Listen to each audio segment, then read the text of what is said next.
Hi friends, কেমন আছো সবাই? আমি সঞ্চিতা জবাল্লা কাপল ব্লগ থেকে একটা ডেইলি ব্লগ নিয়ে আসলাম। এই তো ঘোরাঘুরি শেষ, এখন মানে একটু হেলদি খাবার দাবার খেতে হবে। রুটি আর এই যে বুট আর একটু সুজি করেছিলাম, আর বাদাম আর মেথি জল খাইছি সকালে। এখন খাবো একটু কফি, আজকে স্কুল ছুটি আছে তো বাসাতেই আছি। আর এই কফিগুলো নিয়ে গেছিলাম ওই কক্সবাজারে খাওয়ার জন্য, তো খাওয়া হয়নি আসলে, ওই চা খাওয়াই হয়েছে। ভাবছিলাম যে যদি কফি করে খেতে পারি, তো আর ওভাবে সুযোগ হয়নি, তো ভাবলাম তাহলে কফিটা করে খাই। আর ওই সকালে একটু চা খাওয়ার অভ্যাস স্কুলে, তো ওই দেখেন পাখিদেরকে যে খাইতে দিতাম বাটির মধ্যে, সেটাতে না দিয়ে এখন গাছের মধ্যে মানে ছিটাই দিই, ওটাই সুবিধা হয় ওদের জন্য। আর ওই দেখেন পাখি খেতে আসছে, আর ওর ভিডিও বা ছবি তুলতে গেলে সে মানে পালাই যায়, করা যায় না। আর এদিকে বরমশাই অফিস থেকে এগুলো নিয়ে আসছে, ওদেরকে অনেক রকম মানে কোম্পানি থেকে এগুলো দেয়। তো এই কয়টা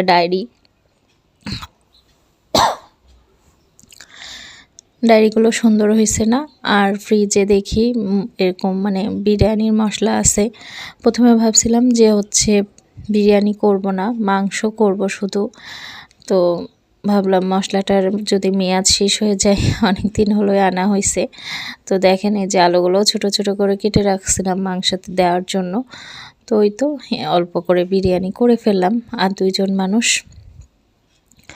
অল্প করেই মানে করা হয়। আর এখন এই যে হচ্ছে দুধ একটু লেবু দিয়ে দই করে রাখছি, এটা আর একটু বেশি সময় রাখলে ভালো হতো।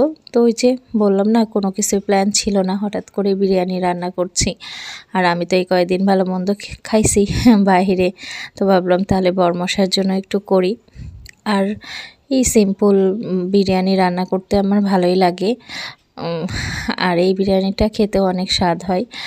আর ভাবলাম যেহেতু শীতের সিজন, একটু গাজর আর মটরশুঁটি দিয়ে দিই, এটাও ভালো লাগবে, হেলদি হয়ে যাবে। তো ঘি দিয়ে এখন ঢেকে রাখবো। তো তারপরে মানে বেশি সময় লাগবে না, গরম জল দেওয়া হয়তো অল্প সময়ের মধ্যে হয়ে যাবে। তো যা ঘোরাঘুরি অনেক ভালোই হয়েছে সব কিছু, আর এরকম ঘুরতে ভালোই লাগে। দেখি এরপরে বরমশাইয়ের সাথে কোথাও ঘুরতে যাইতে হবে, ওর সাথেই ঘোরা হয়নি। আর এই দেখেন আমার বিরিয়ানিটা অনেক ঝরঝরা সুন্দর হয়েছে, তার সাথে একটু সালাদও করে নিয়েছি। তো এখন খাওয়া দাওয়া করব। তো ভিডিওটা এই পর্যন্ত, বাই বাই, সবাই ভালো থাকবেন। ভিডিওটা দেখার জন্য অনেক অনেক ধন্যবাদ।